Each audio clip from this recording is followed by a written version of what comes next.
여러분 안녕하세요. 반갑습니다. 박혜상의 쌩쌩송의 박혜상입니다. 반갑습니다. 2월 셋째 주 역사인 가요를 시작하는데요. 날짜로는 2월 15일에서 2월 21일까지 역사 이야기를 전개해드리겠습니다. 먼저 1936년 2월 15일 보겠습니다. 히틀러 국민차 폭스바겐 제조 계획 발표. 이 제조 계획이 발표된 1936년보다도 2년을 앞서서 1934년에 히틀러가 뮌헨 연설이라고요. 굉장히 유명한 연설입니다. 뮌헨에서 했었던 연설. 그 유명한 뮌헨 연설에서 이런 이야기를 하게 되죠. 사랑하는 독일 국민 여러분, 5년 내로 모든 국민이 속도 제한 없이 달릴 수 있는 국민을 위한 국민차를 만들겠으며 또한 오토반을 만들어서 위대한 독일의 힘을 전 세계에 보여주겠습니다. 이런 연설을 해요. 그러면서 엄청난 박수를 받게 되는 거죠. 히틀러가 연설을 잘했다고 그러잖아요. 며칠 후에 히틀러 집무실에 웬 중년의 남자가 들어옵니다. 박사, 이거 한번 보시오. 그리고 쪽지를 쑥 내밀어요. 그 쪽지에는 5개 항목이 적혀 있었습니다. 첫째, 성인 2, 어린이 3, 이렇게 한 가족이 탈 수 있는 자동차. 둘째, 650kg 이하의 작고 탄탄한 자동차. 셋째, 연료 1리터당 10km를 달릴 수 있는 연비를 가진 자동차. 그리고 넷째, 최고 시속 100km는 될 것. 그리고 마지막 5번째, 1000마르크 미만의 값싼 가격으로 생산하고 판매할 수 있는 자동차. 이 5개 조항에 맞는 자동차를 만들어라 하고 쪽지를 주면서 이를테면 지시를 내린 겁니다.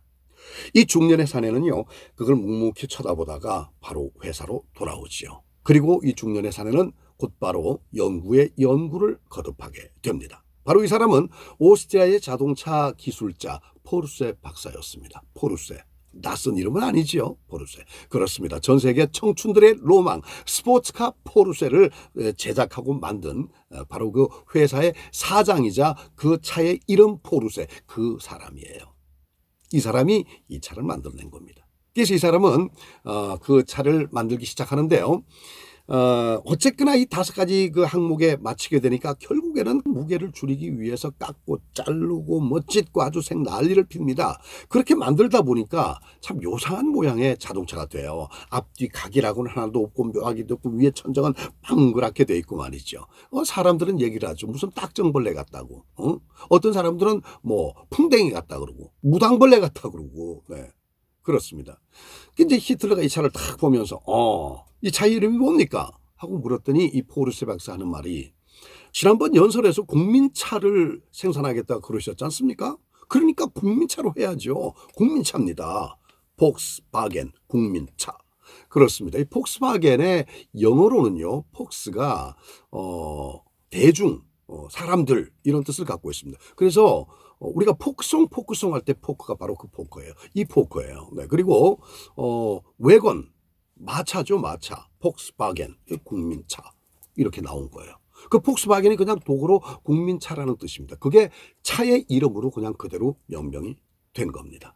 폭스바겐의 탄생. 지금도 세계적인 명차로 알려지고 있죠. 네, 그렇습니다. 야, 이 포르쉐 박사가 차를 잘 만드나 봐. 포르쉐도 세계적인 명차 스포츠카로 알려져 있잖아요. 아까 말씀드린 대로 정말 전 세계 청년들의 로망인데. 네. 자, 1992년 2월 16일 보겠습니다. 미국 팝 그룹 뉴키스 온 더 블록 공연 사고로 여고생 사망. 그렇습니다. 서울 올림픽공원 체조 경기장에서 내한 공연을 가졌습니다. 내한 공연 당시에 공연장의 1층 그 스탠딩석에 좌석이 없는 자리 있잖아요. 그 스탠딩석에다가 방석을 깔았어요. 임의로 깐 거죠, 그냥. 왜? 관중이 넘치니까 이 관객을 한 사람이라도 더 받아야지 돈을 벌 수가 있으니까 방석을 깔아놓은 겁니다. 그런데 공연 시작하자마자 극성 팬들이 뒤에서 와 하고 벌떼같이 앞으로 나오게 되는 겁니다. 무대 앞으로. 그렇게 무대 앞으로 쏠리게 되니까 거기 앉아있던 사람들 상황이 어떻게 됐겠습니까? 깔리고 눌리고 엉망진창이 된 거죠. 결국 그 사고로 인해서 약 200명 팬들이 무대 앞으로 나왔다고 자료에 그렇게 나와 있는데 40명이 부상을 당했습니다. 그리고 한 명이 사망하는 사건이 발생이 됐습니다. 이날 이 사고 이후로 우리나라의 공연 문화가 그래도 한 등급 정도는 업그레이드 되지 않았나. 공연에 관한 의식 자체가 말이죠. 안전에 관한 의식 개념이 그렇게 진일보한 그런 계기가 됐었던 사건이 아니었던가 이런 생각이 듭니다. 무엇보다도 관객 욕심에 안전 공간을 확보하지 않은 주최 측의 욕심 이런 것들이 빚어낸 참사. 그 가운데는 가장 중요한 것은 공연 안전에 대한 어떤 개념이 좀 부족했었다. 또 부주의, 무질서 이런 모든 것들이 겹쳐져서 일어난 그런 인사였다. 이렇게까지 말씀을 드릴 수가 있겠습니다. 없어야죠 앞으로는. 네. 자, 1909년 2월 17일 보겠습니다. 인디안 최후의 전사 제로니모 사망. 제로니모는요 아파치족의 주술사입니다. 아파치 전쟁 중에 자신의 그 영토, 아파치족의 영토를 계속해서 잠식해 들어오던 미국과 멕시코를 상대로 해서 투쟁을 벌였던 아메리카 원주민의 아주 걸출한 그런 지도자였었죠. 근데 이 제로니모가 이렇게 그 걸출한 지도자로 싸울 수밖에 없었던 것, 그리고 용맹을 떨칠 수밖에 없었던 것이 일단 크게 봐서는 자신들 그 영토를 인디언들 자신들의 영토를 지키기 위한 하나의 어떤 방어였었고 그 최고의 방어는 공격이었었고 그러니까 용맹해질 수밖에 없었다. 이렇게 이제 얘기가 될 수가 있겠는데 그 이면에 뒤집어 놓고 보면 개인적으로 굉장한 어떤 원한 같은 게 있었습니다. 제로니모가 본래 처음서부터 그렇게 뛰어난 용맹한 사람인지는 모르겠으나 그 전에 제로니모의 어머니와 제로니모의 아내 그리고 제로니모 자신의 아들들까지 가족 모두가 멕시칸들의 손에 죽습니다. 그러니까 분노가 완전히 극에 달한 거죠. 그 후로 이제 곧바로 전투에 참여를 하게 되고 거기서 엄청나게 놀라운 그 용맹, 용기, 결단력, 지도력, 기량 이런 걸 이제 보이게 되는데 그렇게 되면서 많은 그 아파치 인디언들이 따르게 됩니다. 그러면서 자연스럽게 전사단의 지도자로 급부상을 하게 되죠. 그리고 또 가장 큰 뜻, 고향 땅을 지키기 위해서 하는 전투. 그리고 항상 그 자신의 주변에 있는 그 부족들을 향해서 그렇게 설득을 잘 했다고 그럽니다. 말을 굉장히 잘했었나 봐요. 진실성 있게 그렇게 설득을 해가지고 이 사람들을 모두 용병, 뛰어난 용맹한 병사를 얘기합니다. 뛰어난 용맹한 병사를 만드는데 정말 최선을 다했고 그런 병사를 데리고 최고의 전투를 치렀었던 그런 지도자였었습니다. 1886년 9월 3일에 항복을 했었거든요. 전세가 점점 기울고 사람들도 많이 죽었고 많이 빠져나가고 그런 상태에서 결국에는 나머지를 다 살려주겠다는 어떤 그런 회유책에 휘말려 가지고 항복을 하게 됩니다. 그리고 1909년 2월 17일 날 사망을 했는데 사망하기 전에 조카가 마지막으로 전해 들었던 말이 기술이 돼 있어요. 그 말을 보면 나는 항복하지 말았어야 했다. 항복하지 말았어야 했다. 내가 마지막 사람이 될 때까지 싸웠어야 했다. 그러니까 마지막으로 인디언이 될 때까지 내가 싸웠어야 되는데 나는 우리 부족들 그들을 살리기 위해서 항복을 했는데 그게 내 큰 잘못이었다. 굉장히 후회하는 듯한 이야기를 조카에게 들려줘서 그 조카의 이야기가 그대로 지금 기록에 남아 있습니다. 그리고 이제 세상을 떠났는데 그야말로 위대하고 걸출한 한 사람의 영웅이 참으로 초라한 죽음을 맞이했다. 이렇게 이제 그 사람의 이야기가 마무리가 되더라고요. 이 제로니모가 얼마나 유명세를 탔었나 하는 그 일화를 제가 여러분께 좀 소개를 해드리는데 루스벨트 대통령의 그 취임식에 초청을 받아서 참석을 할 정도로 유명 인사였었습니다. 그런가 하면 사람이 있는 곳에 가면은요, 사람들이 제로니모에게서 뭔가를 자꾸 원했습니다. 그 사람이 가진 어떤 것을 가지고 있으면 어떤 주술적인 힘을 얻지 않을까. 사람들은 그렇게 생각을 했었던 것 같아요. 그래서 제로니모에게 많은 것을 요구를 합니다. 그러자니 제로니모는 당연히 그걸 돈으로 교환을 하는 거죠. 자신의 사진을 한 장 주고 몇 달러를 받고 말이죠. 활을 팔아서 돈을 벌고 화살을 팔아서 돈을 벌고 심지어는 사람들이 모여있을 때 내줄 게 없으면 자신의 셔츠 단추를 떼서 줬다 그럽니다. 그걸 돈으로 받고. 그러니까 어떻게 보면 이 경제적으로 그러니까 그 일을 취하는 데 있어 갖고 이 셈법이 굉장히 빨랐던 이에 밝았던 사람이 아니었던가 이런 생각마저 하게 됩니다. 그만큼 유명 인사였다는 거고요. 그리고 또 두 번째 일화를 또 역시 소개를 해드리는데 세계 그 2차 대전 때 낙하병들 비행기 타고 갔다가 적진 상공에서 뛰어내리잖아요. 여러분 뛰어내릴 때 그냥 뛰어내려요. 군대 생활을 해보신 분들은 어디 높은 곳에서 유교 훈련 때 뛰어내리잖아요. 줄을 타고. 그럴 때 내릴 때 그 소리를 지르면서 내리잖아요. 애인의 이름 뭐 3회 북창 그러면 누구야 하면서 뛰어내리고 말이죠. 또는 뭐 하강 이러면서 뛰어내리고. 아무튼 간에 큰 소리를 지르면서 뛰어내리거든요. 그게 그 순간의 두려움을 좀 떨치는데 상당히 효과가 있다고 합니다. 그런데 그 두려움을 떨치는데 그리고 또 자신감을 충만시키는데 그 효과를 주술적인 역시 또 어떤 것을 기대지 않았나. 왜? 제로니모 하고 뛰어내렸다는 겁니다. 낙하병들이 제로니모 이렇게 뛰어내렸다는 거예요. 그렇게 뛰어내리면 그래도 일말의 불안감, 두려움 이런 게 사라진다고 그래요. 용기가 불쑥불쑥 솟아난다고 그러는 거예요. 그뿐만 아니라 학생들이 그 수영 대회를 하는데 다이빙 대회 있잖아요. 다이빙 대회에서 뛰어내리는데도 불구하고 큰 소리로는 못 지르고 속삭이면서 제로니모 하면서 뛰어내렸다는 거예요. 실제로 이게 기록에 나와 있어요. 그만큼 제로니모가 유명세를 탔고 그 사람이 그렇게 용맹하고 슬기롭고 엄청난 용기를 가지고 있는 그런 사람이었고 거기다가 그 원주민의 주술사였다는 거. 그러니까 사람이 이 주술의 힘에 자꾸만 기회려고 하는 것 같아. 그죠? 자꾸만 기대려는 것 같아. 나약해져서 그런가? 네. 네. 인디안 최후의 전사 제로니모가 사망한 날 1909년 2월 17일의 일이었습니다. 자, 1910년 2월 18일 보겠습니다. 한국 최초의 상설 영화관 경성고등연예관 설립. 처음 들어보시죠? 저도 처음 들었어요. 야, 이런 게 있었네. 경성고등연예관. 이게 굉장히 현대적인 시설을 갖췄었다고 합니다. 그래서 대중적인 인기가 높아지고 사회적으로 굉장히 관심거리가 되니까 고종임금이 궁궐로 초대를 해가지고 대신들하고 영화를 같이 감상을 했다. 이런 기록이 나와 있어요. 그리고는 하사금을 줘서 격려를 했다. 이런 기록이 나와 있습니다.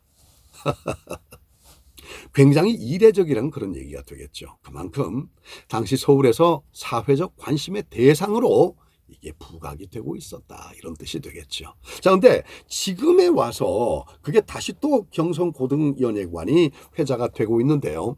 학자들 사이에 의견이 분분하게 나온다고 합니다. 경성고등연예관이 그렇다면 영화관이었다는 얘기인데 우리가 알고 있는 영화관, 우미관 그게 그거 아니야? 그러니까 우미관의 전신이 아니냐 이거예요.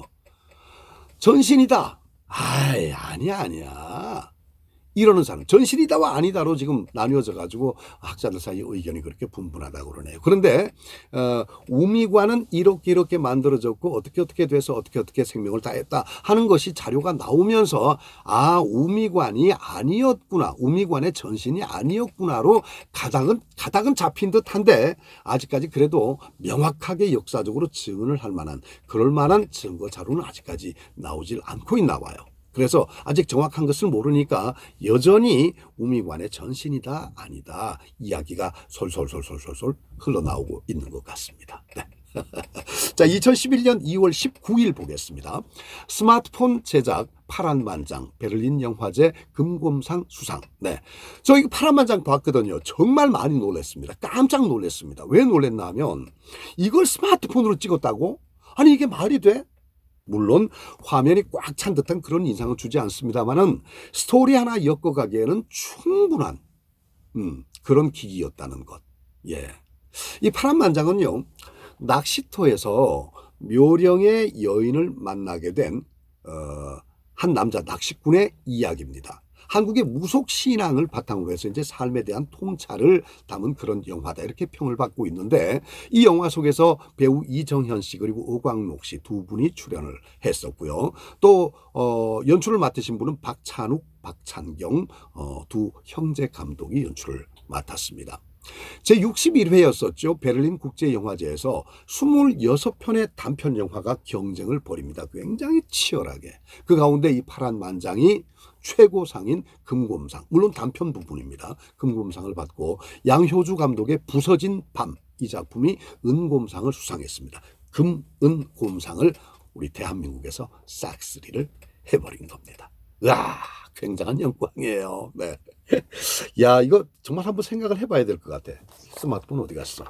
이 스마트폰을 가지고 이 영화를, 네. 그러고 보니까 생각을 해보니까 몇 해 전서부터 그런 게 있었어요. 지방, 지자체 단체마다 휴대폰으로 찍은 뭐 몇 초 영화제, 몇 초 영화제. 이런 게 있었던 것 같아요. 학교에서도, 예대에서도 그런 게 많이 있었고. 스마트폰으로 영화 찍는 거 이거 대중화돼 있네 벌써. 야, 눈 크게 뜨고 살아야 돼. 귀 열고 살아야 돼. 그죠? 네. 한번 도전해 보시기 바라겠습니다. 네. 자, 1968년 2월 20일 봅니다. 제1교포 권희로 사건 발생. 권희로, 김희로. 어떤 자료에는 권희로, 어떤 자료에는 김희로 이렇게 나옵니다. 그건 그분이 그분이니까 그렇게 생각을 하시면 됩니다. 아버지가 권 씨였고 어머니가 박 씨였었습니다. 그러니까 권희로였겠죠. 그런데 4살 때 아버지가 돌아가세요. 그래서 이제 어머니가 새롭게 결혼을 하게 되고 그 의붓 아버지의 성씨를 따서 김희로라고 이름이 아마 개명이 된 듯합니다. 근데 이 아버지하고 사이가 그렇게 안 좋았던 것 같아요. 그래서 13살 때 가출을 합니다. 그 이후로도 크고 작은 좋지 않은 어떤 그 일들이 계속해서 주변에서 있어 왔었습니다. 그래서 상당히 불행한 그런 어린 시절을 보냈었다라고 자료에 명기가 되어 있습니다. 자, 그러면 이 사건의 전말을 여러분께 좀 소개를 해드리는데요. 일단 이 사건은 일본에서 발생이 됐습니다. 그래서 우리나라에서는 잘 모르는 사람들이 더러더러 있을 거라는 생각이 드는데 사건의 전말을 보면 1968년 2월 20일입니다.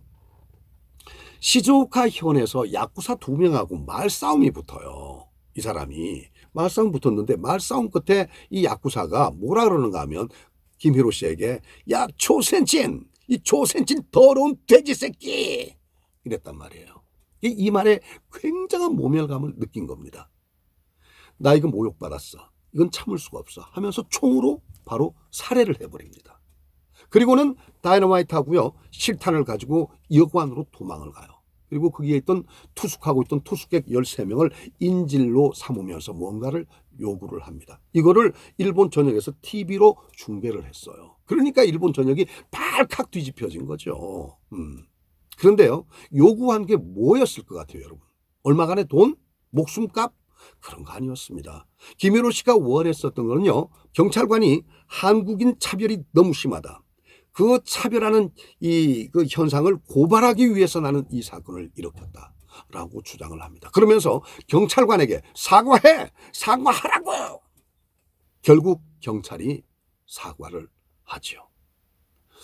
무기징역을 선고받았습니다. 그런데 박삼중 스님 그리고 또 그 외 주변에 계신 몇몇 분들이 굉장히 오랫동안 수년간 노력을 했습니다. 그래서 1999년에 석방이 돼서 부산으로 돌아오게 되죠. 네. 두둔할 생각은 요만큼도 없습니다. 인질극이라는 건 있을 수가 없는 거니까. 그건 말도 안 되는 얘기니까. 근데 두둔할 생각은 요만큼도 없습니다만은 이 권희로 씨가 경찰관에게 사과를 받아냈다는 데 대해서 사실 굉장한 통쾌한 어떤 마음을 느끼게 되고요. 그리고 그 사건이 터질 수밖에 없었던 응어리. 그 응어리의 진원지가 어디인가 이걸 좀 파악을 해보면 일본에서 일본 사회에서 일본인 그들도 사실은 어느 만큼 반성을 해야 되는 것 아닌가 하는 그런 생각을 갖게 됩니다. 자, 1918년 2월 21일 보겠습니다. 서당에 관한 규칙 제정. 이런 게 있었네요. 결국에는 서당 탄압인데 이 서당 탄압을 일제의 오만한 착각에 의해서 비롯됐다. 일제의 오만한 착각. 그게 귀에 쏙 들어오네요. 네. 이 자료에는 그렇게 안 나와 있습니다. 제가 지금 말씀드리는 거예요. 생각을 해보니까 그러네요. 일제의 오만한 착각에 의해서 비롯됐다. 저는 이렇게 말씀을 드리고 싶습니다. 제가 왜 일제의 오만한 착각이다 이렇게 지금 여러분께 표현을 하는가 하면 두 가지 이유가 있는데요.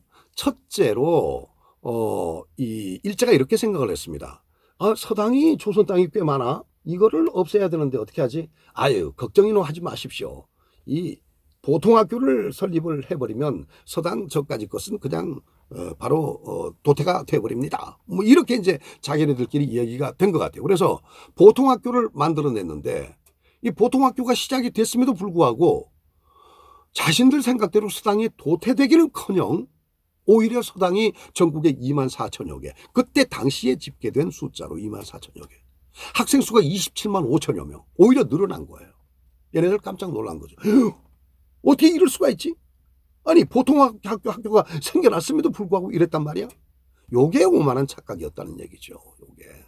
그다음에 두 번째, 서당 그 신경 쓸 거 없어, 괜찮아. 그 뭐 교육적인 역할을 하겠어? 그 재래식 그 서당 말이야. 에이, 교육적인 역할은 아무것도 할 수가 없어. 전혀 없을 거야. 걱정하지 마라.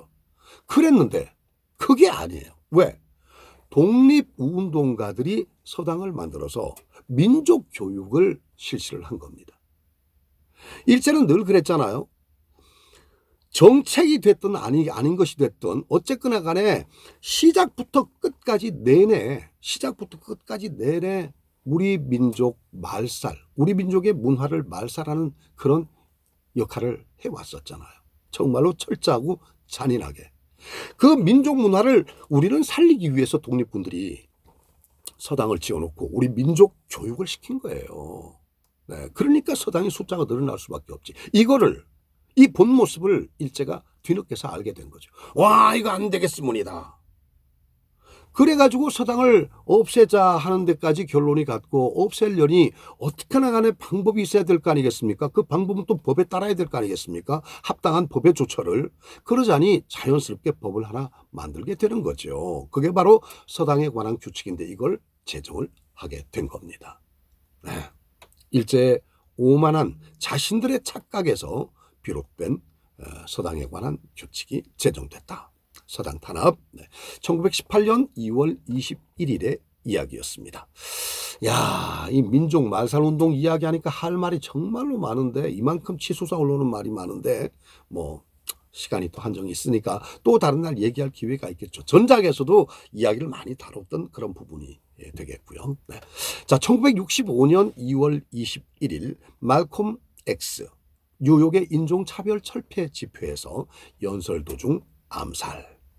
말콤 X가 연설을 하다가 암살당한 날이 바로 1965년 2월 21일이네요. 말콤 X는 미국의 흑인 인권 운동가이자 활동가였습니다. 그런가 하면 또 이슬람 운동가였습니다. 그런데 말콤 X라는 이 이름 자체가 여러분 굉장히 흥미롭지 않아요? 무슨 영화 속의 주인공 같기도 하고 아니면 영화 제목 같기도 하고, 또 말콤 X라는 이름이 뭔가 미지에 알려져 있지 않는 아주 정말 묘한 어떤 것을 갖다가 뿜뿜 막 솟아내줄 것 같은 그런 기대감도 생기고 그렇잖아요. 네, 굉장히 흥미로운 그런 이름이에요, 분명히. 근데 이 X라는 그 성을 갖게 된 이유가 있습니다. 말콤 X가 나는 왜 리틀이란 이름이 붙어있지? 응? 왜 리틀이란 이름이 붙어있지? 리틀이라는 것은 우리 할아버지들, 그러니까 우리 선조를 노예로 부려먹던 저 백인 놈들이 갖고 있던 그 성인데, 그걸 갖다 왜 우리 할아버지한테 아버지가 받고 아버지가 우리한테 내려준 거지? 나 그거 안 받을래. 난 필요 없어. 난 우리 조상들의 성을 쓸 거야. 그러면서 루츠, 자신의 조상 뿌리를 봤단 말이에요. 성을 모르는 거야. 성을 몰라. 없어, 성이. 성을 몰라. 그래서 나는 성을 모른다. 미지의 성 속에 내가 있을 거야. 알려지지 않은 어떤 미지의 성 속에. 그래서 나는 미지의 숫자를 얘기하는 X를 나의 성으로 쓰겠어. 그래서 말콤 X가 된 겁니다. 네. 말콤 X라는 이름의 그 이유가 바로 거기에 있습니다. 191cm에 81kg. 우와, 이건 환상인데. 네, 같은 남자로서도 정말로 부러운 와유 풍세. 네. 뭐 옛날로 말하면 정말 그 뭐랄까요, 그 기골이 장대하다 그래야 되나요? 아, 옥골선풍이란 말이 더 어울리겠다. 옛말로 하면 정말 척보기에 정말 옥골선풍이네요. 부럽습니다. 근데 말도 잘하고 잘생겼고 그래서 인기가 상당히 좋았다고 그럽니다. 인기가. 오죽하면은요, 자료에 나와 있는 부분들에서 말콤 X는 정말로 활력 있는 몸매를 가졌다. 말콤 X에 우리가 매료될 수밖에 없는 미남, 그런 말을 던질 수 있다. 이렇게 얘기를 합니다. 활력 있는 몸매, 매료될 수밖에 없는 미남, 이런 말을 던지고 싶다.